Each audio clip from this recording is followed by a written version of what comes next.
Ton टन टन टन टन टन टन टन टन सुनो घंटी बजी स्कूल की, चलो स्कूल तुमको पुकारे। पल पल पल रोशनी जो मिली स्कूल की, जगमगाओगे तुम बन के तारे।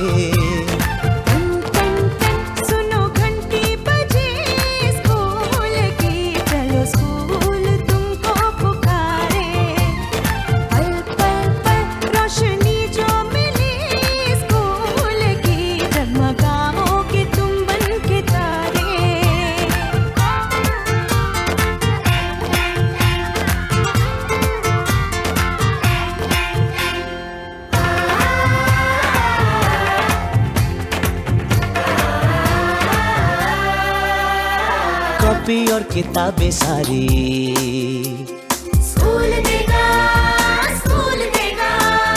यूनिफॉर्म भी तुम्हारी स्कूल देगा, स्कूल देगा।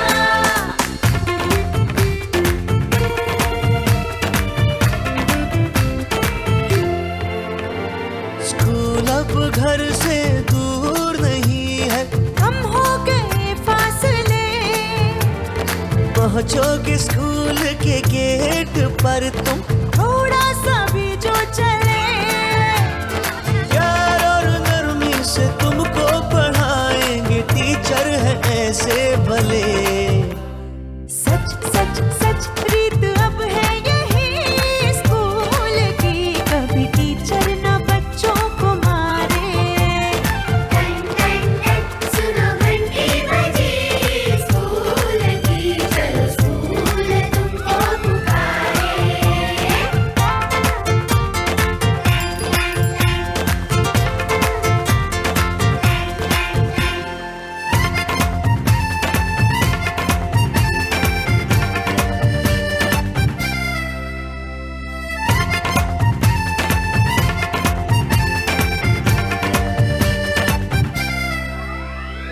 लाइब्रेरी में जो पढ़ना हो, स्कूल देगा, स्कूल देगा। दोपहर में खाना भी तो और स्कूल देगा, स्कूल देगा।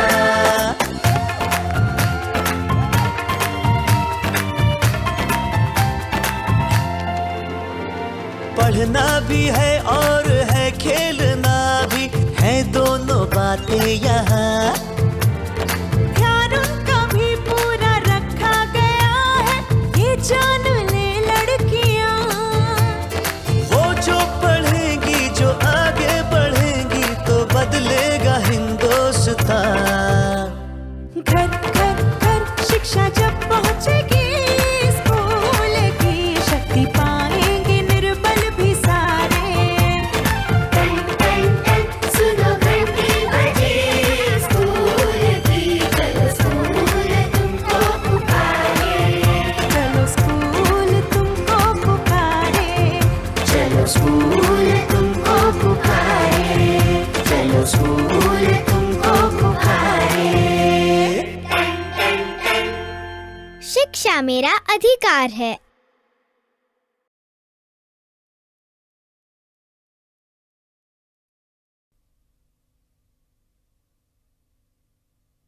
रोल नंबर 21, जी सर। रोल नंबर 22, जी sir. Roll number 23, roll number 24, जी sir. Roll number 25, roll number 26, जी sir. Roll number 27, roll number 28, जी सर। रोल नंबर 29, जी sir. Roll number 30, roll number 31, roll number 32, जी sir. Roll number 33, roll number 34, roll number 35, जी sir. Roll number 36, roll number 37, roll number 38,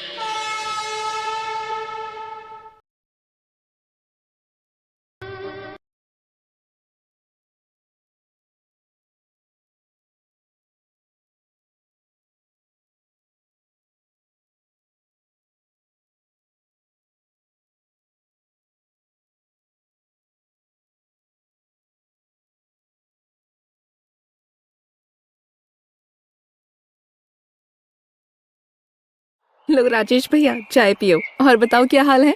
सब ठीक है दीदी, आप लोग कैसे हैं? हम लोग भी ठीक ठाक हैं। तुम्हारी बिटिया कैसी है, किस क्लास में आ गई है? तीसरी क्लास में आ गई है दीदी। अरे वाह, पढ़ाई लिखाई कैसी चल रही है उसकी? उसी के बारे में तो बात करने आया हूँ दीदी। आपने बताया था कि घर में और स्कूल में बच्चे की पढ़ाई पर नजर रखना और पढ़ाई में बच्चे की मदद करना जरूरी है। हाँ, ये बात तो है, बच्चे की पढ़ाई पर नजर रखना बहुत जरूरी है। लेकिन दीदी, ये कैसे पता करें कि स्कूल में बच्चे की पढ़ाई कैसी चल रही है? इसके लिए एक तो बच्चे की कॉपी देखनी चाहिए, उससे एक अनुमान लग जाता है। इसके साथ साथ बच्चे से बात भी करनी चाहिए, उससे पूछना चाहिए कि आज क्लास में क्या पढ़ाया गया, क्या नया सीखा, क्या अच्छा लगा, क्या कुछ ऐसा था जो समझ में नहीं आया, क्या उन्हें किसी मदद की जरूरत है। ठीक है दीदी, ऐसा ही करेंगे। और अगर बच्चे को स्कूल में किसी विषय में कठिनाई हो रही है तो बच्चे से कहना चाहिए कि उसके बारे में अपने शिक्षक से पूछे। अगर तब भी कोई दिक्कत आती है तो माता पिता को खुद शिक्षक से मिलना चाहिए। ये बात तो सही है दीदी, क्योंकि बच्चे अगर एक बार पढ़ाई में पीछे रह गए तो लगातार पिछड़ते ही जाएंगे। बिल्कुल ठीक कहा तुमने राजेश। लेकिन सिर्फ स्कूल की पढ़ाई बच्चे के लिए काफी नहीं है, बच्चे घर पर भी बहुत कुछ सीखते हैं। माता पिता को घर पर सीखने में भी उनकी मदद करनी चाहिए और बच्चों को घर के लिए जो काम मिलता है उसमें भी मदद करनी चाहिए। ये बात तो आपने सही कही दीदी। अभी दिवाली की छुट्टियों में हमारे बबलू को स्कूल से ये काम दिया गया था कि पूरे त्योहार के दौरान जो जो भी होता है उसके चित्र बनाएं। मैंने और बबलू की बड़ी बहन बबीता ने ये सोचने में बबलू की मदद की कि उसे कौन कौन से चित्र बनाने चाहिए। इसमें बबलू को मजा तो आया ही, उसे त्योहार के बारे में भी बहुत कुछ जानने को मिला। बबलू ने पूरे त्योहार के कई अच्छे अच्छे चित्र बनाए। सही बात है, इसमें तो बबलू को बहुत मजा आया होगा और उसकी जानकारी भी बढ़ी होगी। लेकिन दीदी, मैंने देखा है कि कई बार माता पिता बच्चे का काम खुद लेकर बैठ जाते हैं। हमारे पड़ोस वाले घर में बच्चे को स्कूल से बड़ा मजेदार और नई जानकारी वाला काम मिला था। उसे घर के आसपास उगने वाले फूल और पत्तियां इकट्ठे करके लाने थे। लेकिन मैंने देखा कि बच्चा अलग खेल रहा है और उसके माता पिता आसपास से फूल पत्तियां इकट्ठे कर रहे हैं। ऐसा कभी नहीं करना चाहिए। इसके बजाय उन्हें बच्चे से ही आसपास के फूल पौधे इकट्ठे करवाने चाहिए थे, खुद उसके साथ में जाना चाहिए था। इससे बच्चा भी अपने आसपास की प्रकृति के बारे में नई नई चीजें सीखता। कुछ समय पहले की बात है, हमारी बबीता को घर के बगीचे के बारे में कुछ लिखने को कहा गया था, तो मैं बबीता को अपने साथ बगीचे में लेकर गई। वहाँ के सब पेड़ पौधों, सब्जियों, फूलों के बारे में बताया। बगीचे में कई पक्षी भी आते हैं, बबीता को उनके बारे में भी जानने को मिला। बबीता बहुत खुश भी हुई।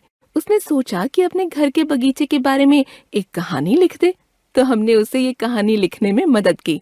कहानी बबीता ने ही लिखी, लेकिन वो हमसे भी सुझाव लेती रही। उसने कई बार हमें कहानी सुनाई और फिर हमसे बात करके उसमें बदलाव भी किए। बच्चे की मदद के लिए समय तो देना ही पड़ता है।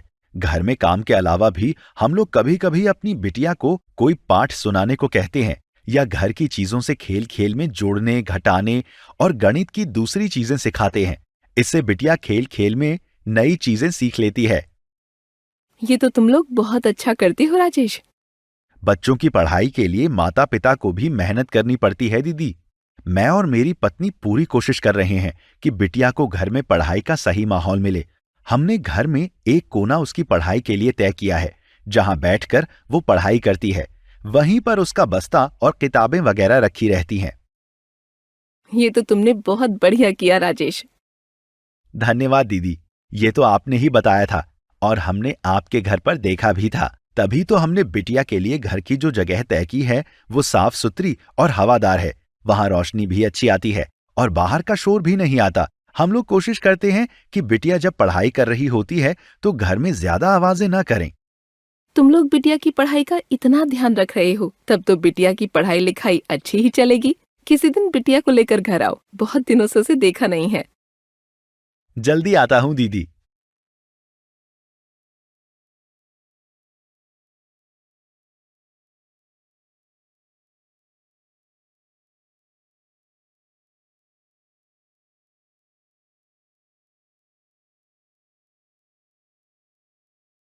घर का माहौल।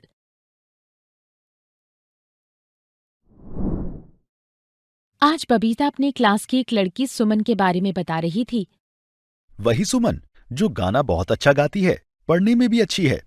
हाँ वही, लेकिन आजकल वो गाना नहीं गाती और उसकी पढ़ाई लिखाई भी ठीक नहीं चल रही है। अब वो दूसरे बच्चों से ज्यादा बात भी नहीं करती और बहुत चिड़चिड़ी हो गई थी।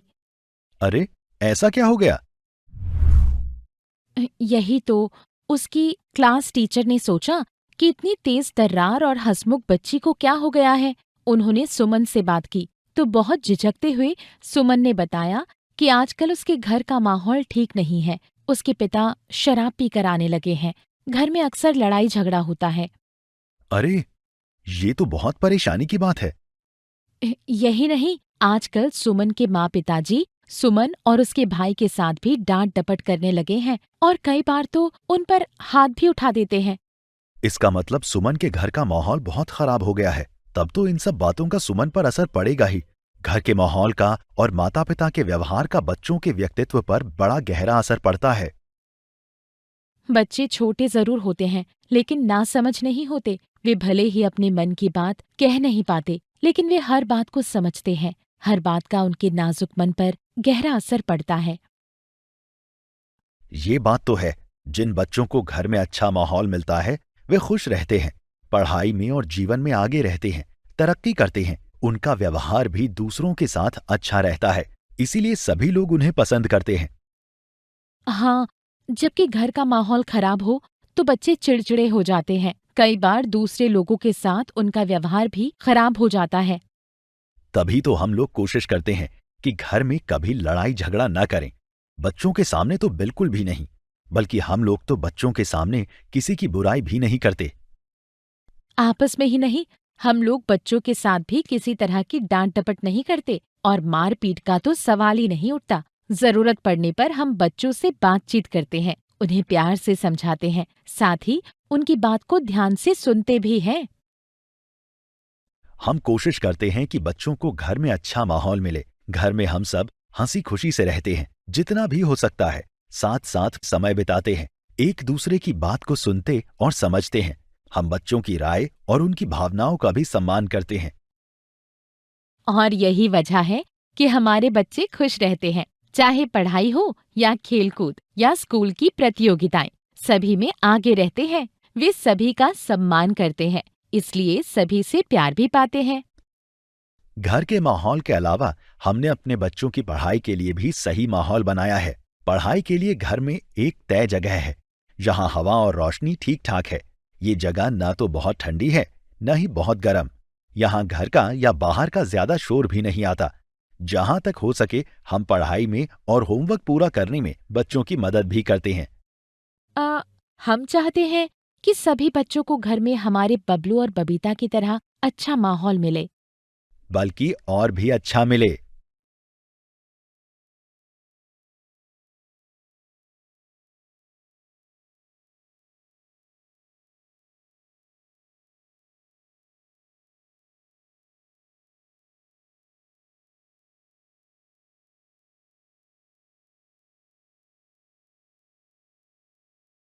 और सुनाओ आसिफ, क्या हालचाल है?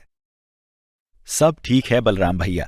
मैं तो कल ही आने वाला था, लेकिन कल आप दोनों बच्चों के स्कूल गए हुए थे। हाँ सिर्फ भैया, हम लोग अपने बच्चों के बारे में शिक्षकों से चर्चा करने गए थे। अच्छा, तो क्या बातचीत हुई शिक्षकों से? असल में हम लोग समय समय पर शिक्षकों के साथ बैठकर बच्चे की खूबियों और कमजोरियों की पहचान करते हैं। कल भी उसी के लिए गए थे। ये तो बहुत अच्छा है। हाँ सिर्फ भैया, इससे बच्चे के बारे में पूरी जानकारी मिल जाती है। हो सकता है कि बच्चे की कोई खूबी या कोई कमजोरी शिक्षकों से छिपी रह जाए या फिर कोई माता पिता की नजर में ना आए। बात तो सही है। शिक्षक और माता पिता साथ बैठेंगे तो अच्छे से पता चलेगा कि बच्चा किन चीजों में आगे है, उसमें क्या खूबियां हैं, क्या खासियत है, क्या हुनर है। बिल्कुल, और ऐसे ही ये भी पता चलता है कि किन किन चीजों में बच्चा कमजोर है या उसे दिक्कत आती है, उसे कहां कहां पर सुधार करने की या और मेहनत करने की जरूरत है। खूबियां और कमजोरियां पता चलने के बाद क्या किया जाता है भैया? इसके बाद शिक्षक और हम बच्चे से भी बात करते हैं और फिर सब मिलकर बच्चे के विकास की योजना बनाते हैं। मतलब ये कि माता पिता, शिक्षक और बच्चा सब बैठकर तय करते हैं कि आगे क्या किया जाना चाहिए। हाँ आसिफ, बच्चे की जो खूबियां, खासियत या हुनर निकल कर आता है, उनकी सराहना की जाती है। बच्चे का हौसला बढ़ाया जाता है। साथ ही उसकी खूबियों को निखारने के लिए उसके साथ बैठकर योजना बनाई जाती है। ऐसे ही बच्चे की कमजोरियों और दिक्कतों पर चर्चा करते हुए उनके कारण और समाधान पर बात होती है। आगे की योजना बनाई जाती है। तय किया जाता है कि बच्चे को क्या क्या करना होगा, माता पिता और शिक्षकों को क्या क्या करना होगा। और आसिफ, ये योजना बनाने में बच्चे की पसंद नापसंद का, उसकी रुचियों का, उसके हुनर का, उसकी क्षमताओं का भी ध्यान रखा जाता है। ये तो आप लोगों ने बड़ी अच्छी बात बताई। अगर समय समय पर माता पिता और शिक्षक बच्चे के साथ मिलकर उसकी खूबियों को निखारने और कमजोरियों को दूर करने की योजना बनाएं, तो बच्चे के भविष्य के लिए कितना अच्छा होगा। बिल्कुल ठीक कहा आपने। लेकिन भैया, कई बार लोग बच्चों की सिर्फ कमजोरियों को ही देखते हैं, उसकी खूबियों पर ध्यान नहीं देते। एक गलती और होती है। अक्सर लोग सिर्फ बच्चे की पढ़ाई लिखाई पर ही जोर देते हैं, दूसरी बात पर ध्यान नहीं देते। बच्चा परीक्षा में कितने नंबर लाता है, इस पर ही सब ध्यान देते हैं।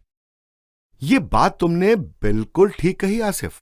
हमें हमेशा ये ध्यान रखना चाहिए कि हर बच्चा अपने आप में अलग भी है और खास भी। हर बच्चे में कोई ना कोई खासियत होती है। जरूरत है उसे पहचानने की और बढ़ावा देने की। सही बात है भैया। कोई बच्चा पढ़ाई में अच्छा होता है, कोई बच्चा खेल कूद में, कोई गाने में, कोई लिखने में, कोई अच्छा भाषण देता है, कोई अच्छे चित्र बनाता है, किसी की याददाश्त अच्छी है, कोई बड़ी जल्दी दोस्त बनाता है। हर बच्चे में कोई ना कोई खूबी या हुनर जरूर होता है। और जहां तक पढ़ाई की बात है, पढ़ाई में भी तो कोई बच्चा एक विषय में ज्यादा अच्छा होता है, कोई दूसरे विषय में। जैसे हमारा बबलू नई नई भाषाएं बहुत आसानी से सीख जाता है, लेकिन गणित के सवाल हल करने में उसे ज्यादा मेहनत करनी पड़ती है। मेरे साथ भी ऐसा ही था। मुझे बचपन में विज्ञान के बहुत मुश्किल पाठ भी आसानी से याद हो जाते थे, लेकिन इतिहास की तारीखें याद नहीं होती थीं। तभी तो मैं कहता हूं कि हर बच्चा अलग भी है और खास भी। बच्चे की खूबियों और कमजोरियों की पहचान करते समय इस बात को याद रखना जरूरी है। इसलिए न तो बच्चे की किसी और से तुलना करनी चाहिए और न ही हर बच्चे से एक जैसी उम्मीद रखनी चाहिए। भैया, अब मैं और मेरी पत्नी भी अपनी बिटिया और उसके शिक्षकों के साथ उसकी खूबियों और कमजोरियों पर चर्चा करेंगे, ताकि उसके जीवन को एक सही दिशा मिल सके।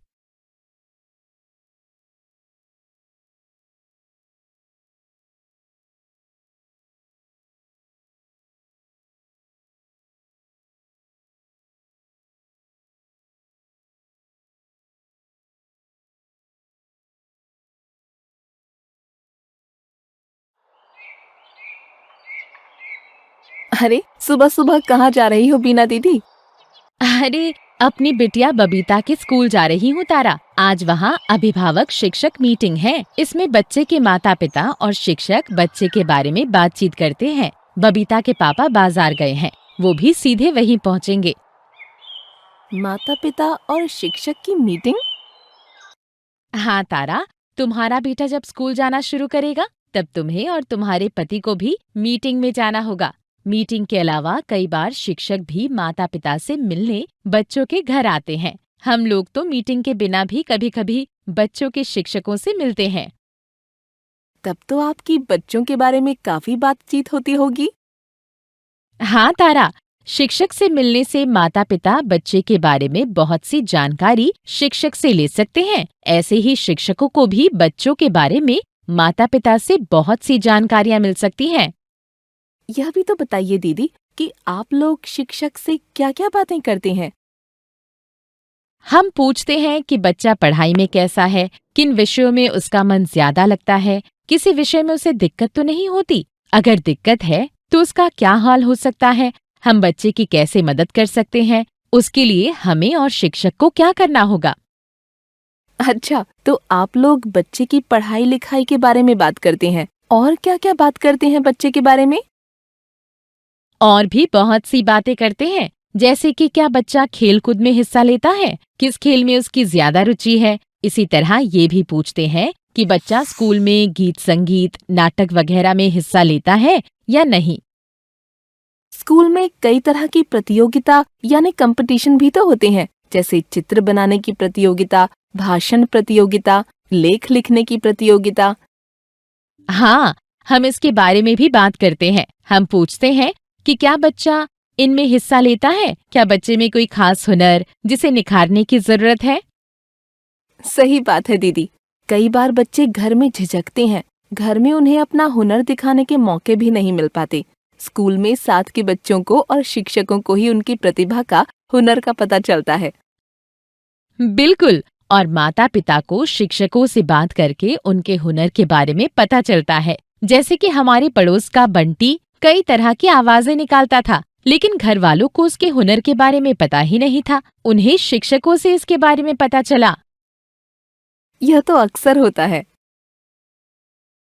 हाँ, लेकिन कई बार इसका उल्टा भी होता है, जब शिक्षकों को माता पिता से बच्चे की खूबियों के बारे में पता चलता है। हमारी बबीता गाना बहुत अच्छा गाती है, लेकिन झिझक होने की वजह से स्कूल में नहीं गाती थी। ये बात हमने बबीता के शिक्षकों को बताई, तो उन्होंने उसे स्कूल में गाने के लिए अवसर देना शुरू किया।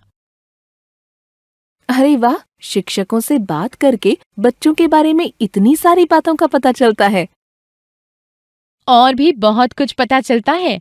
तुम तो जानती ही हो कि बच्चे स्कूल में सिर्फ किताबों का ज्ञान ही नहीं हासिल करते, बल्कि जीवन जीने का तरीका भी सीखते हैं।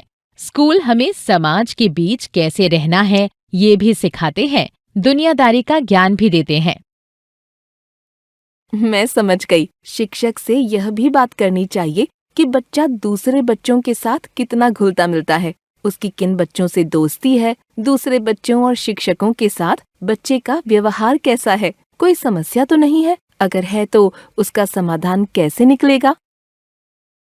बिल्कुल ठीक समझा तुमने। कुल मिलाकर शिक्षक से बात करने से हमें और भी अच्छे से पता चलता है कि बच्चे की क्या क्या खूबियां हैं, किन किन चीजों में उसे शाबाशी देने की और हौसला बढ़ाने की जरूरत है, और किन किन चीजों में उसकी मदद करने की जरूरत है। और यह भी पता चलता है कि यह मदद कैसे की जा सकती है, कौन करेगा, हम क्या कर सकते हैं, शिक्षक को क्या करना होगा। तुम तो सब बातें जान गई। आपने बताया भी तो इतने अच्छे तरीके से। जब मेरा बेटा स्कूल जाना शुरू करेगा तब मैं यह सारी बातें याद रखूंगी। अच्छा, अब आप चलिए, नहीं तो आपको स्कूल पहुंचने में देर हो जाएगी।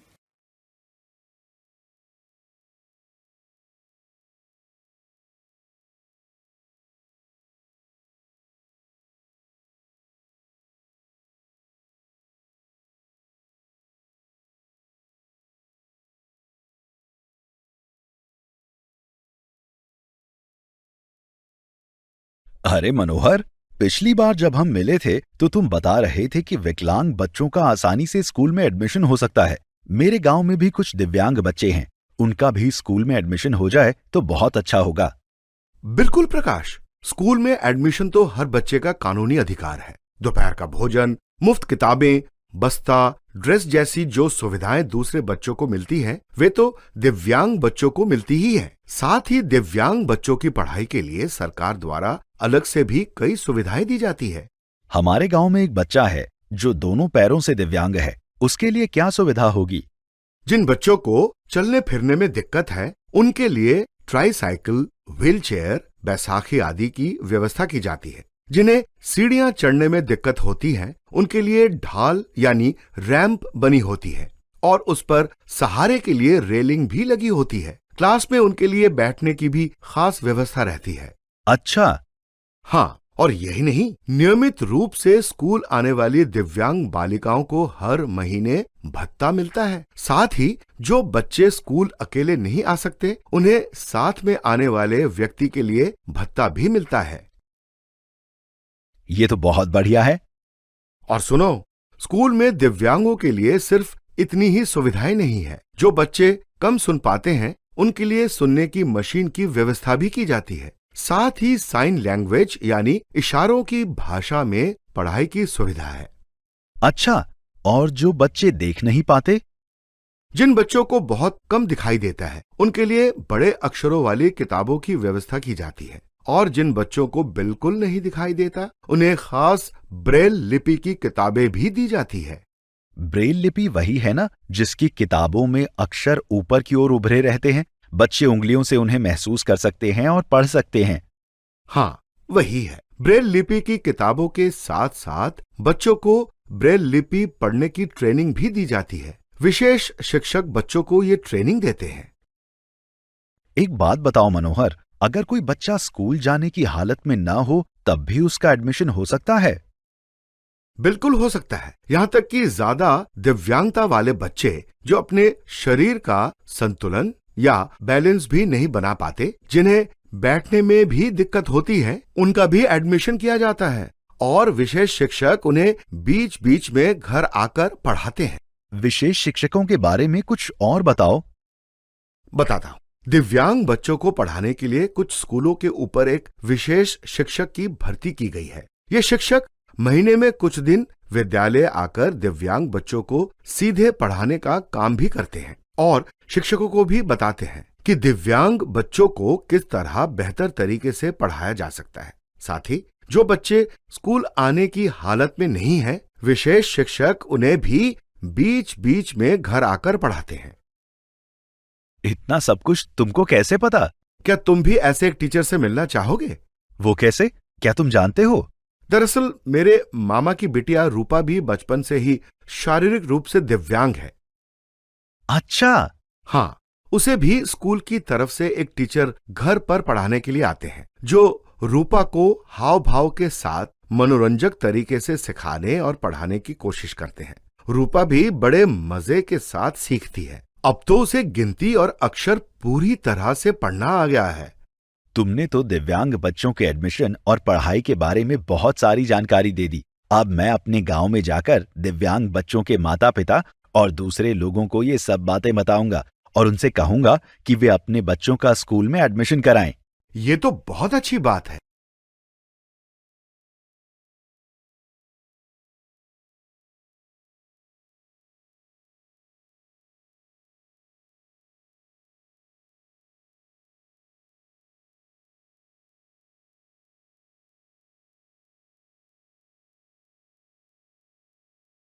याद है प्रकाश, हमारे साथ में जो उस्मान पढ़ता था, कल वो मिला था। इंटर कॉलेज में पढ़ाता है। लेकिन उस्मान तो देख ही नहीं पाता था। ये बात सही है कि उस्मान देख नहीं पाता था, लेकिन फिर भी पढ़ाई में हम लोगों से कम नहीं था। याद है, वो अलग किताबों से पढ़ता था। ब्रेल लिपि की उसकी किताबों पर विशेष अक्षर ऊपर की ओर उभरे होते थे, जिन्हें वो हाथ से महसूस करके पढ़ लेता था। याद है, उस्मान आवाज से ही सभी को पहचान लेता था। बिना किसी की मदद के घर से स्कूल आता था, बाजार से सामान खरीद लाता था। हाँ, हारमोनियम बजाकर गाना भी तो गाता था। कितनी मिठास थी उसके गले में।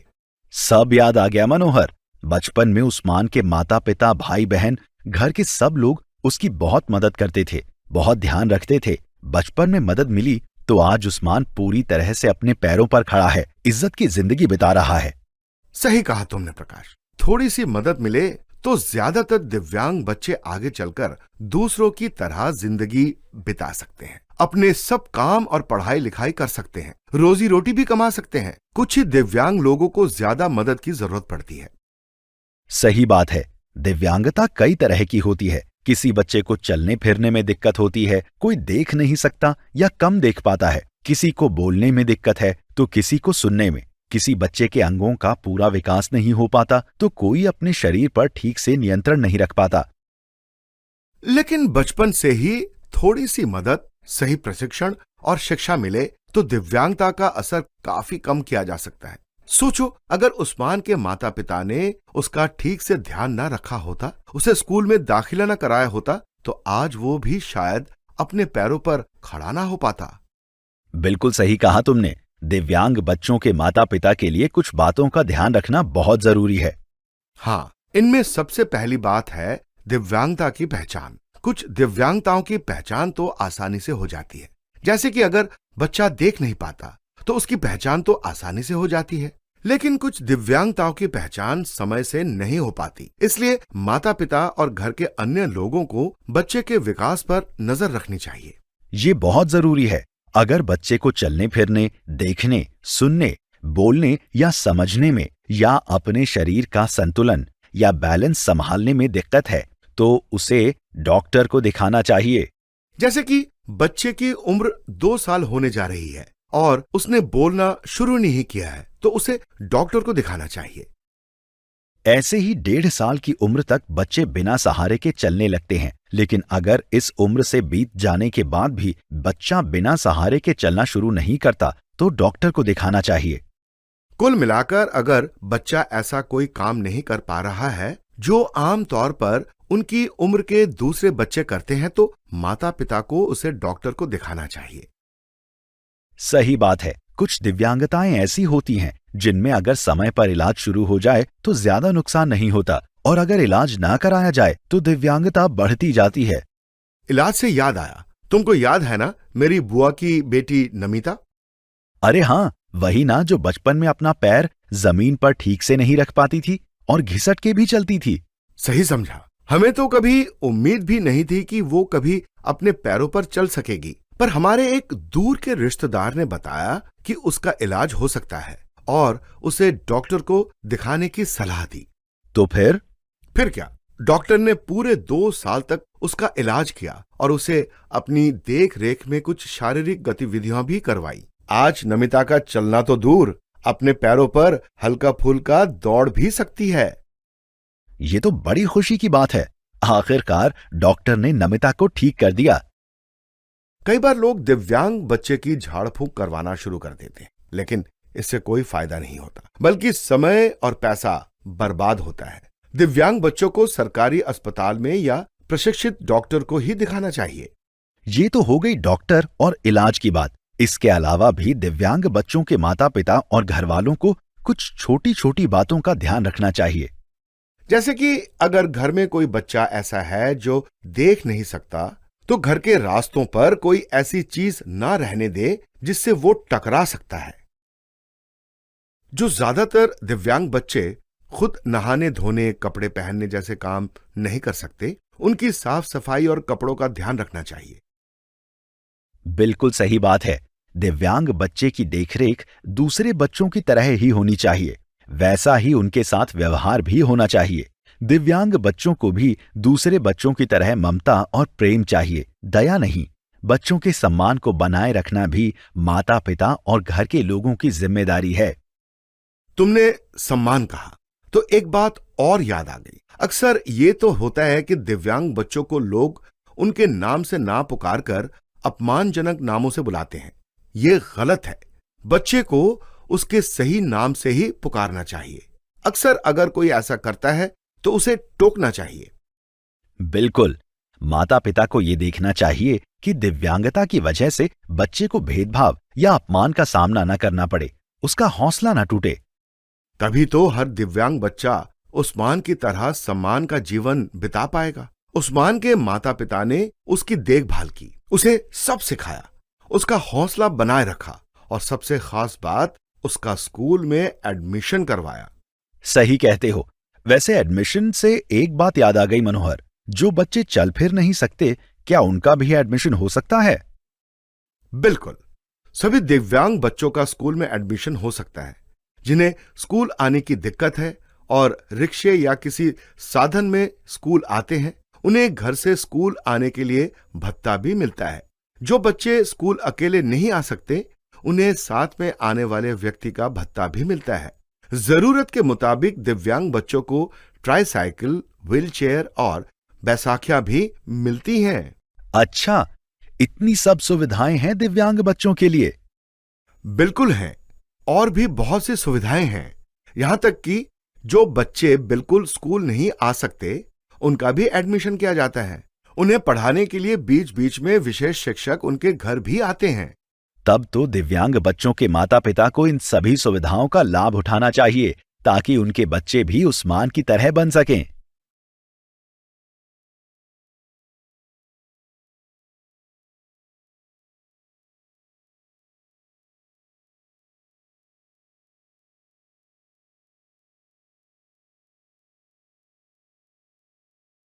जैसे आज मिट्टी का खिलौना बनाना है तो पूरे परिवार वाले मिल के उसको बताते हैं मिट्टी का क्या उपयोग है, बनाने में सहयोग करते हैं। इससे आपस में बहुत लगाव हो गया एक दूसरे से चर्चा करने का उनको अवसर मिल रहा है। कैलेंडर के मिले से बहुत फायदा हो।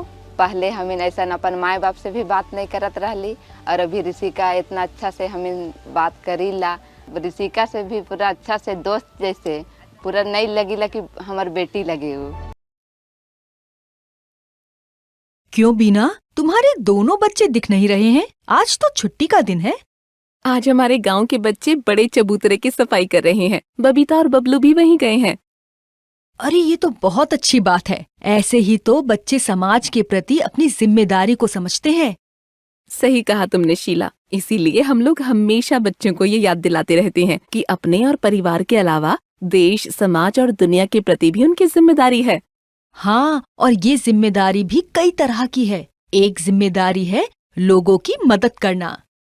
सही बात है। हमारे बच्चे जितना हो सकता है लोगों की मदद करते हैं। खासकर बबीता। पड़ोस के छोटे बच्चे उससे कुछ पूछने आते हैं तो बबीता खुशी खुशी पढ़ाई में उनकी मदद करती है। लोगों के ऑनलाइन फॉर्म भरवाती है। और वो पिछली गली में जो दया बुआ अकेली रहती हैं, जब उनका हाथ टूटा तो बबीता नहलाने, बाल बनाने जैसे कामों में उनकी मदद कर दिया करती थी। अरे वाह, वैसे तुम्हारे बच्चे ऐसा इसलिए करते हैं क्योंकि वो तुम्हें भी ऐसा ही करते हुए देखते हैं। तुम और तुम्हारे पति भी तो सबकी मदद करते हैं। ठीक कहा तुमने। हम लोग दूसरों की मदद करते हैं तो हमारे बच्चे भी करते हैं। हम सभी नियमों कानूनों का पालन करते हैं तो हमारे बच्चे भी ऐसा ही करते हैं। सही बात है। हमें देखकर हमारी बिटिया भी घर में हो या बाहर कभी इधर उधर कूड़ा नहीं फैलाती। अपने आसपास साफ सफाई रखती है। पिछले साल जब कोरोना फैला हुआ था तब हमेशा मास्क पहनकर ही घर से निकलती थी। साथ ही अपने दोस्तों, घर और बाहर के लोगों को भी मास्क पहनने की याद दिलाती रहती थी। ये बात तो है। हम लोग नियम कानून का पालन करते हैं तो हमारे बच्चे भी इससे सीखते हैं। बच्चों को सिर्फ उपदेश देने से काम नहीं चलता। वो जैसा सुनते हैं, देखते हैं, वैसा ही करते हैं। बिल्कुल। मेरी बिटिया ने उस दिन टीवी में देखा कि धरती को बचाने के लिए पौधे लगाना जरूरी है। अगले ही दिन उसने मुझसे फलदार पेड़ों के पौधे मंगवा लिए और उन्हें खुद बगीचे में रोपा। अब वो कोई भी काम भूल जाए, पौधों को खाद पानी देना नहीं भूलती। प्रकृति की रक्षा भी तो उस सामाजिक जिम्मेदारी ही है। हमारी बबीता को स्कूल में बताया गया कि जमीन के नीचे का पानी धीरे धीरे खत्म हो रहा है। तब से वो पानी बहुत कम खर्च करती है और कहीं भी नल खुला देखती है तो तुरंत जाकर उसे बंद कर देती है। उसे देखकर बबलू भी ऐसा ही करता है। ये तो बहुत अच्छी बात है। हाँ, जब से बबीता ने टीवी में देखा है कि पॉलीथीन के इस्तेमाल से प्रकृति को नुकसान होता है तो वो हम लोगों को भी घर में पॉलीथीन का इस्तेमाल नहीं करने देती और इसके बारे में अपने साथ के बच्चों के साथ साथ बड़ों को भी बताती है। याद है शीला, हम लोगों के बचपन में कहा जाता था कि आज के बच्चे कल के नागरिक हैं, लेकिन अब इस बात को बदल देना चाहिए। आज के बच्चे दरअसल आज के ही नागरिक हैं। बिल्कुल सही बात है। एक बच्चे के रूप में, एक विद्यार्थी के रूप में, एक नागरिक के रूप में उनके कुछ अधिकार हैं तो कुछ जिम्मेदारियां भी हैं। हर माता पिता को बच्चों को अपने अधिकारों और जिम्मेदारियों के बारे में बताना चाहिए ताकि बच्चे जिम्मेदार नागरिक बने, अपने अधिकारों को जानें और जिम्मेदारियों को भी पहचानें।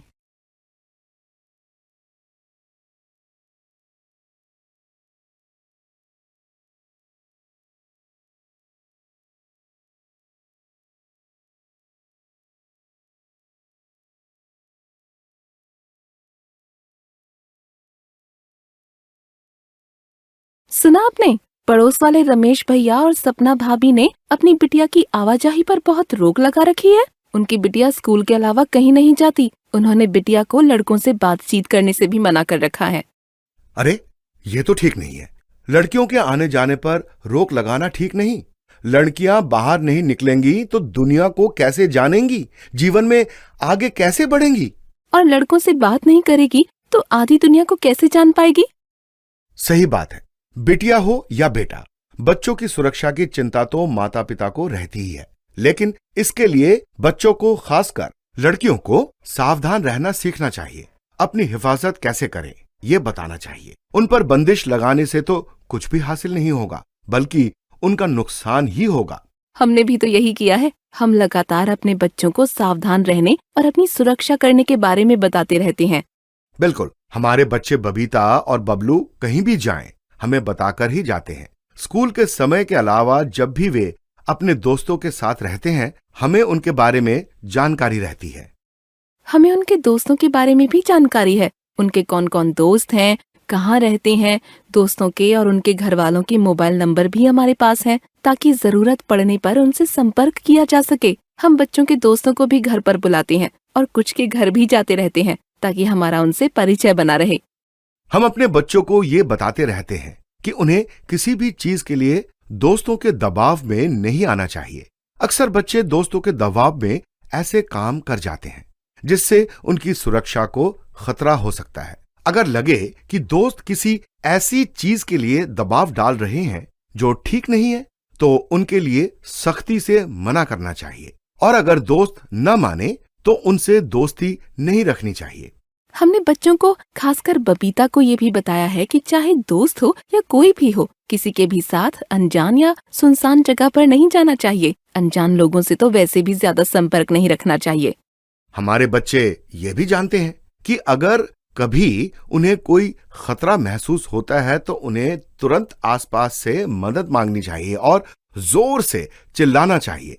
एक बात और है, आजकल कई लोग इंटरनेट पर बच्चों को निशाना बनाते हैं। हमने अपने बच्चों को ये भी बताया है कि इंटरनेट या सोशल मीडिया पर भी किसी अनजान के साथ नजदीकी नहीं बढ़ानी चाहिए। बच्चों को ये सब बताने के अलावा एक काम हम और भी तो करते हैं। वो क्या? हम अपने बच्चों पर भरोसा करते हैं कि वो कुछ गलत नहीं करेंगे। आमतौर पर जो माता पिता अपने बच्चों पर भरोसा रखते हैं, उनके बच्चे भी उनका भरोसा नहीं तोड़ते। ये बात तो है। अगर सभी माता पिता अपने बच्चों को, खासकर बिटिया को, इन सब सावधानियों के बारे में बताएंगे और बच्चे इन पर अमल करेंगे, तो बच्चों की सुरक्षा की चिंता वैसे ही कम हो जाएगी। और माता पिता बच्चियों को बाहर निकलने या लड़कों से बात करने से मना नहीं करेंगे। लेकिन जो बातें हमने अपने बच्चों को बताई हैं, रमेश भैया और सपना भाभी को, और उनके माध्यम से उनके बच्चों को भी तो मालूम होनी चाहिए। ये बात तो है। तो फिर आज ही चलकर रमेश और सपना से बातचीत करते हैं। वैसे भी आज छुट्टी का दिन है। रमेश और सपना तो वैसे भी हम लोगों को बहुत मानते हैं और अक्सर हमसे सलाह भी लेते रहते हैं।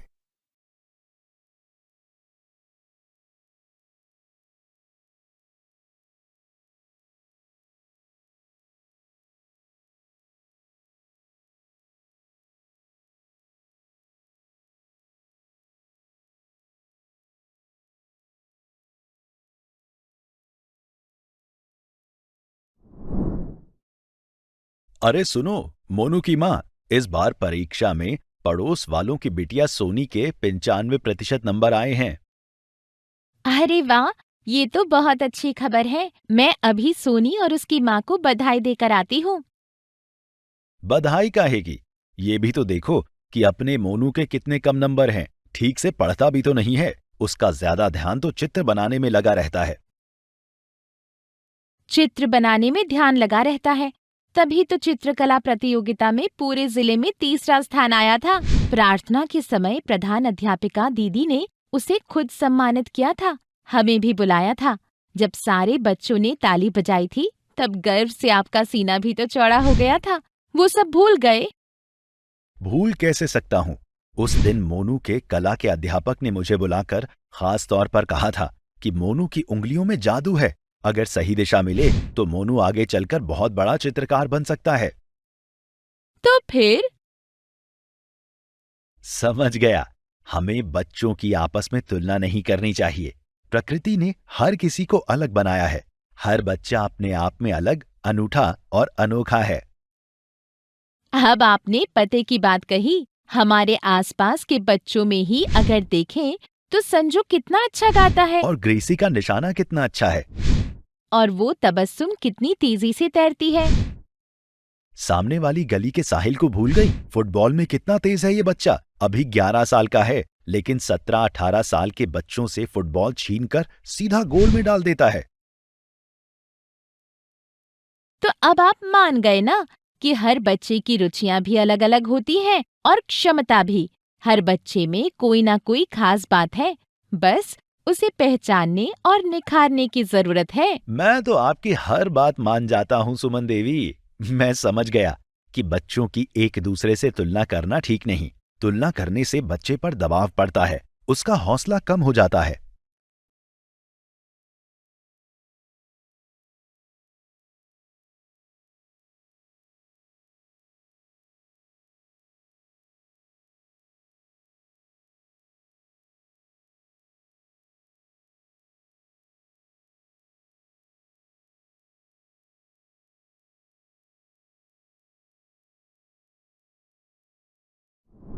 बलराम भैया, कुछ समय पहले मैं आपके घर आया था, तो आपने सलाह दी थी कि बच्चों के साथ खूब बातचीत करनी चाहिए। याद है मनोज, तो तुमने क्या किया? जैसा आपने और बीना भाभी ने बताया था, हम दोनों ने बच्चों से खूब बातचीत करना शुरू किया।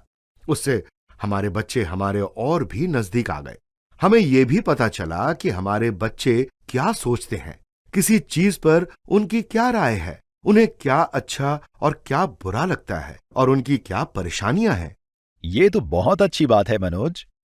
हाँ भैया, हमने एक काम और किया। हमने बच्चों से उनके दोस्तों के बारे में बातचीत करना शुरू किया। बिल्कुल ठीक किया मनोज। घर वालों के बाद दोस्त ही बच्चे के सबसे नजदीक होते हैं। बच्चे भी चाहते हैं कि घर के लोग दोस्तों के बारे में उनसे बात करें। तो तुम दोनों बच्चों से उनके दोस्तों के बारे में क्या क्या बात करते हो? हम बात करते हैं कि उनके दोस्त कौन कौन हैं, कहाँ रहते हैं, उन्हें क्या क्या पसंद है, उनके परिवार के बारे में पूछते हैं और भी बातचीत करते हैं। एक बात बताइए भैया, हमने ये महसूस किया है कि दोस्तों के बारे में बात करना बच्चों को भी अच्छा लगता है। बिल्कुल, और दोस्तों को समझने से आपको अपने बच्चे की रुचियों और सोच आदि को समझने में भी मदद मिलती है। हम तो बच्चों से उनके दोस्तों के बारे में खूब बात करते हैं। हम उसके ज्यादातर दोस्तों से मिले हैं, उनमें से कई हमारे घर भी आ चुके हैं। बच्चों से, खासकर बड़े हो रहे बच्चों से दोस्तों के बारे में बात करना बहुत जरूरी है। लेकिन इसमें एक बात का ध्यान रखना चाहिए, बच्चों को ये नहीं लगना चाहिए कि दोस्तों के बारे में जानकारी लेकर आप उनकी जासूसी कर रहे हैं। हम इस बात का ध्यान रखते हैं बलराम भैया। साथ ही हम बच्चों से उनके दोस्तों की अच्छी बातों की तारीफ भी करते हैं। अपने दोस्तों की तारीफ से बच्चे भी खुश होते हैं। लेकिन हम हमेशा दोस्तों की उन्हीं बातों की तारीफ करते हैं जो उनकी खासियत हो। बच्चे को खुश करने के लिए हम उनके दोस्तों की झूठी तारीफ नहीं करते। ये तो बिल्कुल सही बात है। झूठी तारीफ बिल्कुल नहीं करनी चाहिए। और साथ ही बच्चे के किसी दोस्त की कोई आदत या व्यवहार आपको ठीक न लगे तो उसके बारे में भी बच्चे को आराम से बैठकर बताना चाहिए। हम ऐसा ही करते हैं भैया, और ऐसा करते समय हम कभी भी दोस्त को गलत नहीं बताते, बल्कि उसकी उस आदत या व्यवहार को गलत बताते हैं जो ठीक नहीं है। ये तो बिल्कुल सही करते हो तुम। दूसरी बात ये ध्यान में रखनी चाहिए कि बच्चों की उनके दोस्तों से तुलना न करें। हर बच्चा अलग और अनूठा है, हर एक में अलग अलग खूबियां होती हैं, इसलिए बच्चे की दूसरे से तुलना करना ठीक नहीं है। लेकिन दोस्तों की अच्छी बातों के उदाहरण देकर अपने बच्चे को प्रेरित जरूर करना चाहिए। बिल्कुल सही कहा आपने भैया। अब मैं सोचता हूं कि मैं भी आपको एक चीज के लिए प्रेरित करूं। किस चीज के लिए? समोसा खाने के लिए। आपने चाय तो पूरी पी ली, लेकिन सिंघाड़ा आपकी प्लेट में ज्यों का त्यों रखा हुआ है। अरे मैं तो भूल ही गया था।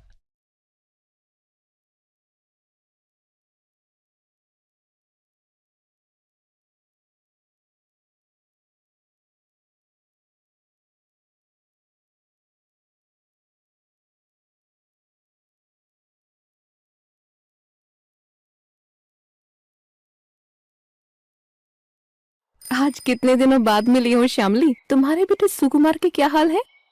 अभी तक तो सब ठीक था बीना, लेकिन इधर कुछ समय से सुकुमार अजीब सा हो गया है। सभी से दूर दूर रहता है, बात भी कम करता है, अपने कमरे में ही रहता है। उससे ज्यादा बात करने की कोशिश करो तो गुस्सा हो जाता है। मैं तो बहुत परेशान हूँ। इस उम्र में ऐसा होता है श्यामली। सुकुमार अब बड़ा हो रहा है। इस उम्र में बच्चे के शरीर में और मन में बहुत से बदलाव होते हैं। उसके मन में बहुत सी बातें चल रही होती हैं। बच्चे को थोड़ा एकांत चाहिए होता है, उसे अपने लिए अलग से कुछ समय चाहिए। अगर माता पिता या घर के दूसरे लोग हर समय उसके पीछे लगे रहें या उस पर ज्यादा नजर रखें तो बच्चा और भी चिढ़ जाता है। हाँ, ये तो तुमने बिल्कुल ठीक कहा। सुकुमार भी ऐसा ही करता है। उसे लगता है कि हम लोग उसकी जासूसी कर रहे हैं, उस पर भरोसा नहीं करते। तुम्हें समझना चाहिए श्यामली कि सुकुमार अब उतना छोटा बच्चा नहीं रहा जिस पर हर समय ध्यान रखने की जरूरत है। अब वो बड़ा हो रहा है, उसे कई चीजों में तुम लोगों की मदद की जरूरत है, लेकिन हर समय निगरानी रखने की जरूरत नहीं है। ये तो मैंने कभी सोचा ही नहीं, लेकिन बिना सुकुमार अब हर चीज अपने ढंग से करना चाहता है।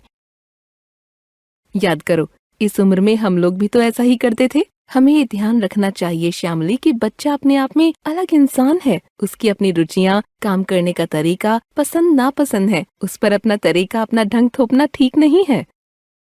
हम लोग तो चाहते हैं कि सुकुमार संगीत। मुझे मालूम है कि तुम लोग उसे संगीत सिखाना चाहते हो, लेकिन उसे संगीत नहीं बल्कि फुटबॉल खेलना पसंद है। ये भी तो एक परेशानी है। परेशानी ये नहीं है श्यामली कि सुकुमार संगीत नहीं सीखना चाहता, बल्कि परेशानी ये है कि तुम अपना सपना पूरा करने के लिए उसे जबरदस्ती संगीत सिखाना चाहती हो। अच्छा ये बताओ कि क्या हमारी सोच और तौर तरीका बिल्कुल अपने माता पिता की तरह है? नहीं, हम लोग कुछ चीजों में उन जैसे हैं और कुछ चीजों में अलग हैं। हर इंसान अलग होता है। तो फिर हमारे बच्चे भी तो अलग इंसान है ना। हम ये उम्मीद कैसे कर सकते हैं कि हमारे बच्चे बिल्कुल हमारी तरह सोचेंगे, हमारे ही तौर तरीके अपनाएंगे, उनके शौक भी हमारी तरह होंगे? मुझे तुम्हारी बात समझ में आने लगी है। बच्चा भी तो हमारी तरह एक इंसान है, उसका भी अपना व्यक्तित्व है। उसे कुछ काम अपने तरीके से करने देने चाहिए, कुछ छोटे छोटे फैसले खुद लेने की छूट देनी चाहिए, और हमें यानी माता पिता को इसमें उनकी मदद करनी चाहिए। बिल्कुल ठीक कहा तुमने श्यामली। हो सकता है शुरुआत में बच्चा छोटी छोटी गलतियां करे, लेकिन गलतियों से ही तो इंसान सीखता है। बात सही है। हमने भी तो छोटी बड़ी कितनी सारी गलतियां की हैं। अब मैं सुकुमार से बहस करने और डांटने की बजाय उसका हौसला बढ़ाऊंगी। बिल्कुल यही करना चाहिए। डांटने से या उलाहना देने से बच्चा आगे किसी भी नए काम को करने में डरेगा। इससे उसकी आगे की पूरी जिंदगी पर असर पड़ेगा। तुमने बहुत काम की बात बताई बीना। अब से मैं और सुकुमार के पापा ये कोशिश करेंगे कि सुकुमार को बात बात में ना टोके। अगर कुछ गलत लगे तो उसके बारे में आराम से बैठकर समझाएं। उसे कुछ काम अपने तरीके से करने दें, इनमें उसकी मदद करें, उसे दिशा दिखाएं, उस पर अपनी सोच, तरीके और रुचियां ना थोपें। सुकुमार पर और उसके छोटे छोटे फैसलों पर विश्वास करना शुरू करें। साथ ही ये भी जरूरी है श्यामली कि सुकुमार को घर में अपने लिए कुछ समय मिले। हो सके तो घर में कोई एक जगह उसकी अपनी हो। बिल्कुल बीना, मैं आज ही सुकुमार के पापा से ये सारी बात करती हूँ। अच्छा, अब चलती हूँ। अरे अभी कैसे जाओगी? अभी तो हमें चाय भी पीनी है।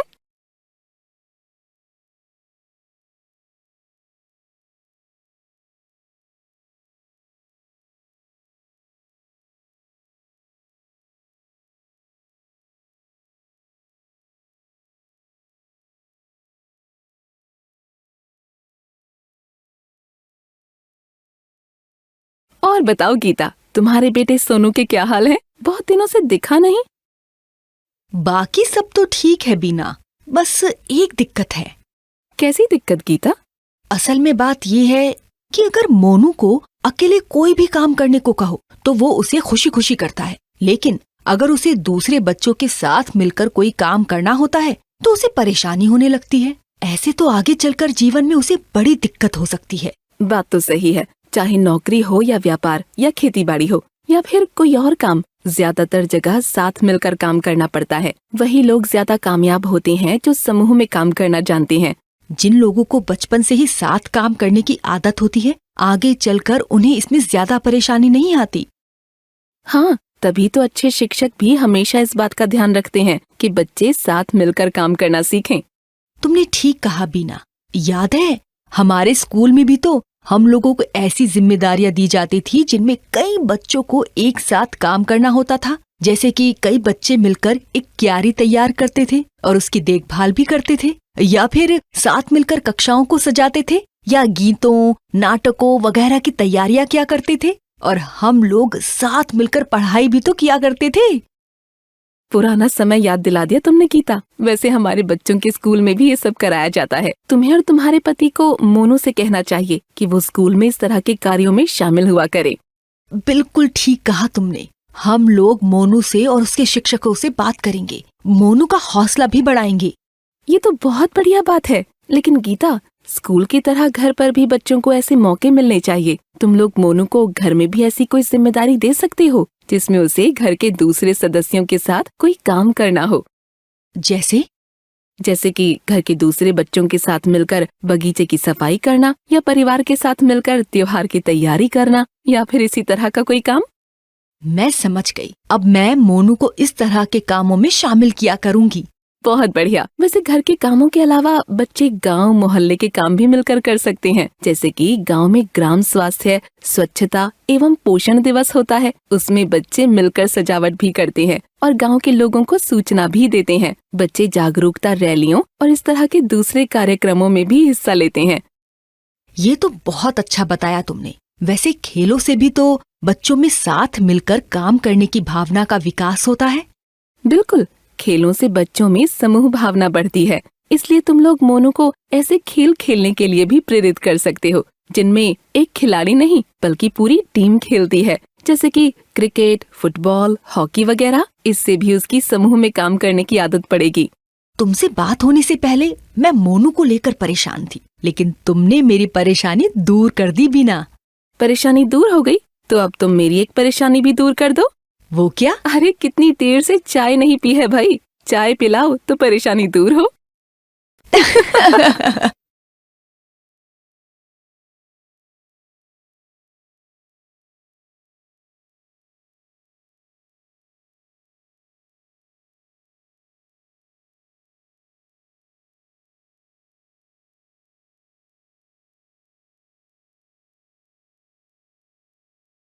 मनोहर भाई, आजकल तो बच्चों का बहुत सारा समय मोबाइल और इंटरनेट पर बीत रहा है।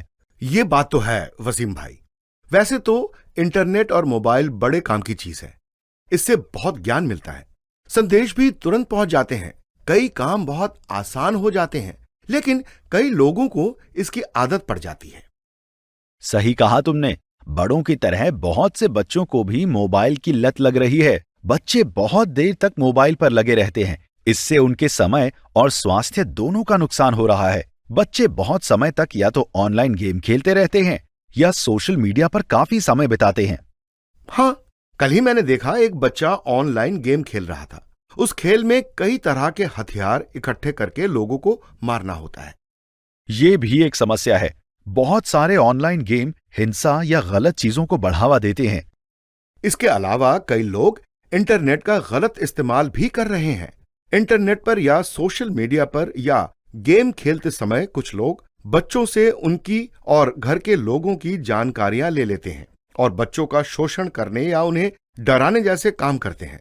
कई बार ये लोग बच्चों से जानकारी लेकर पैसों की ठगी भी कर जाते हैं। इन सब बातों को देखते हुए हर माता पिता को कुछ बातें ध्यान में रखनी होंगी। सबसे पहली बात तो ये है कि बच्चों को मोबाइल की लत न लगने दें।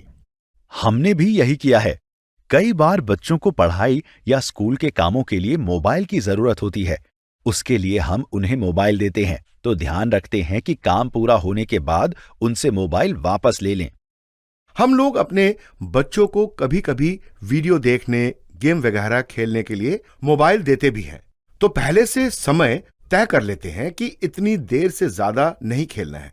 साथ ही ये भी देखते हैं कि बच्चे जानकारी और उत्साह बढ़ाने वाले अच्छे खेल ही खेलें। हिंसा, अपराध या किसी और गलत विषय वाले गेम न खेलें, न ही ऐसे वीडियो देखें। ये तो बहुत बढ़िया है। साथ ही बच्चों को ये भी बताना चाहिए कि आजकल कई लोग ऑनलाइन अपराध कर रहे हैं, इसलिए ऑनलाइन गेम खेलते समय या सोशल मीडिया पर अनजान लोगों के साथ संपर्क न करें, उनसे चैट न करें और कैमरा हमेशा बंद रखें। किसी को भी अपने बारे में कुछ न बताएं, ना ही अपना फोटो आदि दें।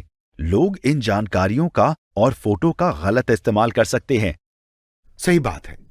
इसके अलावा बच्चों को न तो कोई और अनजान लिंक खोलना चाहिए और न ही कोई नया ऐप मोबाइल पर डाउनलोड करना चाहिए।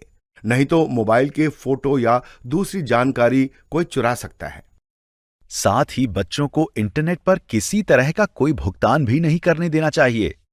एक बात और है वसीम भाई, इंटरनेट और मोबाइल के जरिए गलत खबरें भी बहुत फैलाई जाती हैं। इनसे भी बचकर रहना चाहिए।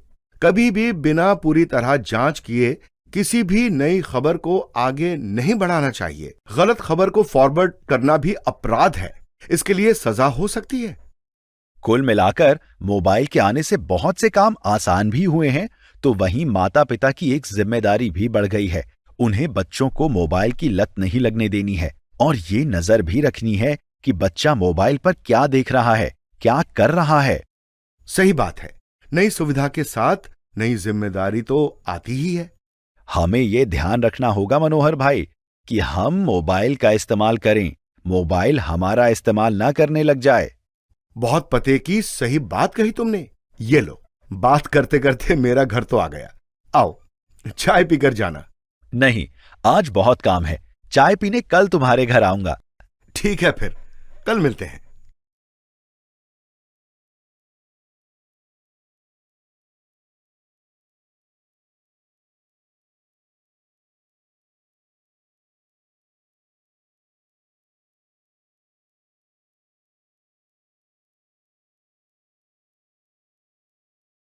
जानते हो, पड़ोस वालों का बेटा गोलू बहुत दिनों से स्कूल न जाकर अपने दोस्तों के साथ इधर उधर शैतानी कर रहा था। स्कूल से खबर आई तब उसके माता पिता को पता चला।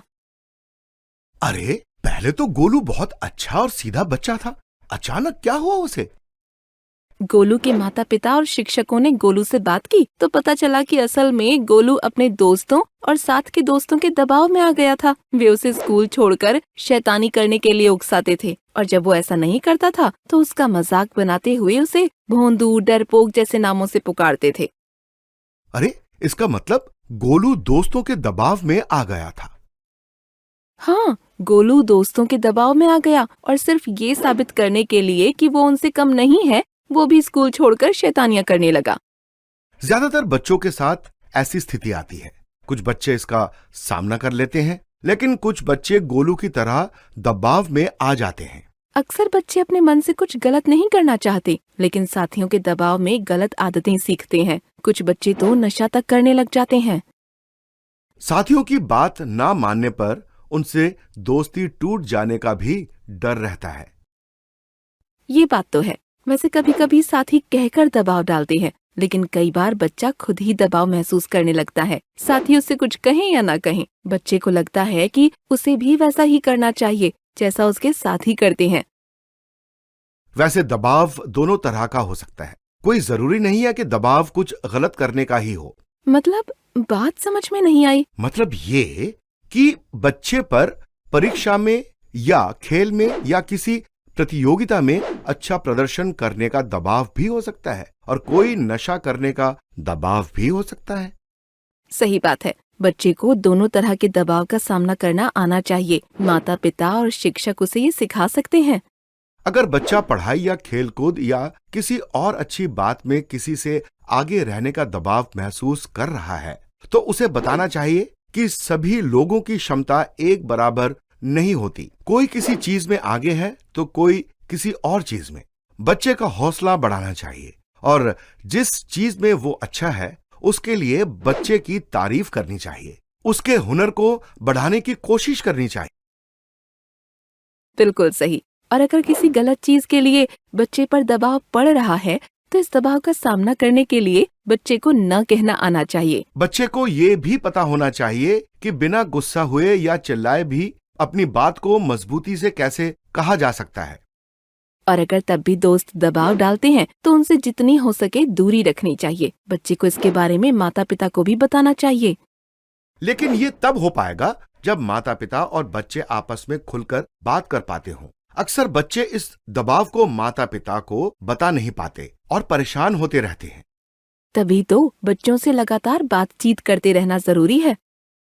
बिल्कुल। साथ ही अगर बच्चा परेशान या उदास दिख रहा है या उसके व्यवहार में कोई बदलाव दिखाई दे रहा है तो बच्चे से इसका कारण पूछना चाहिए। हो सकता है कि आपका बच्चा भी दोस्त के दबाव का सामना कर रहा हो।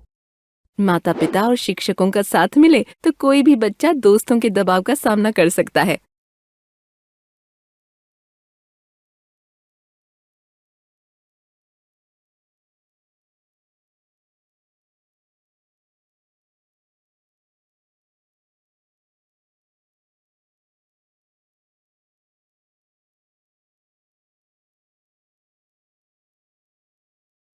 और बताओ मर्सी, तुम्हारी बिटिया की पढ़ाई कैसी चल रही है? पढ़ाई तो ठीक चल रही है बीना, लेकिन बिटिया बड़ी हो रही है। उसका माहवारी का समय भी आ रहा है। सोच रही हूँ कि अब उसे माहवारी के बारे में बताना शुरू करूँ। सोचा कि इसके बारे में तुमसे बात कर लूँ, तभी तुमसे मिलने चली आई। तुम बिल्कुल ठीक सोच रही हो। माहवारी की शुरुआत होने से पहले ही बच्ची के साथ बैठकर उसे माहवारी के बारे में बताना चाहिए। बाद में भी उससे बातचीत करते रहना चाहिए, नहीं तो माहवारी की शुरुआत में बच्चियों को बहुत परेशानी होती है।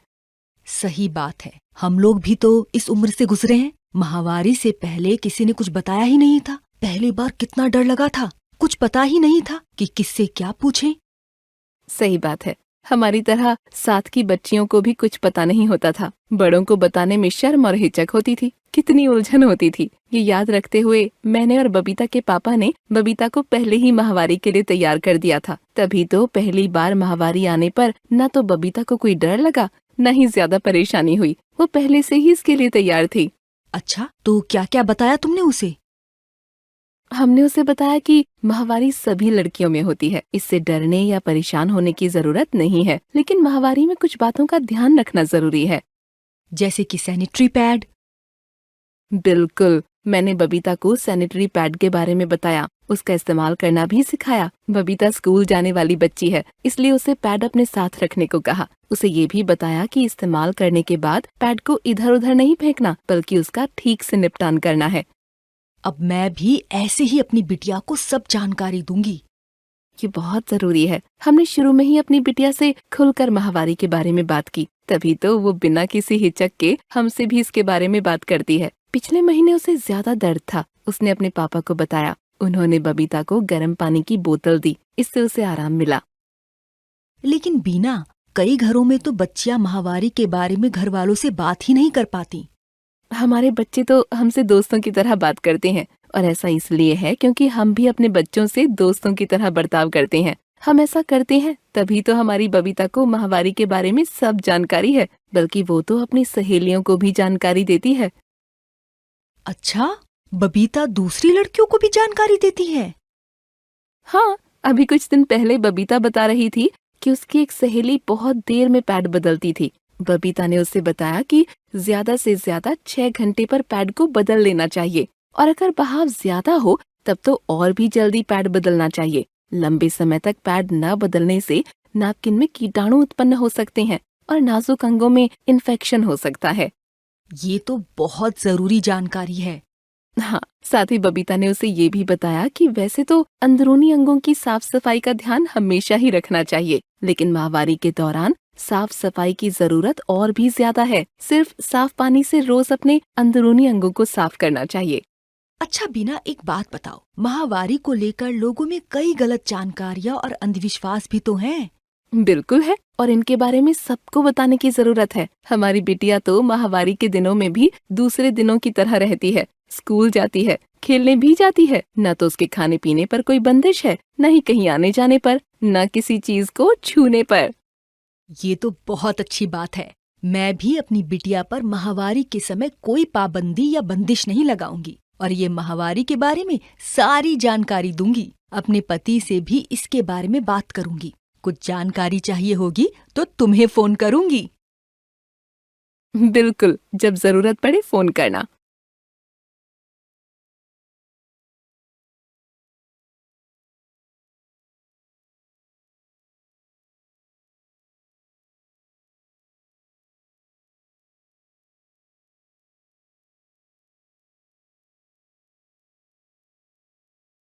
स्वाद, सेहत, स्वच्छता और स्नेह। लो भाई, रात को दाल चावल भिगा कर रख लिया था, अब उसे पीस भी लिया है। आज तो स्पेशल छिलका रोटी खाने में मजा आ जाएगा।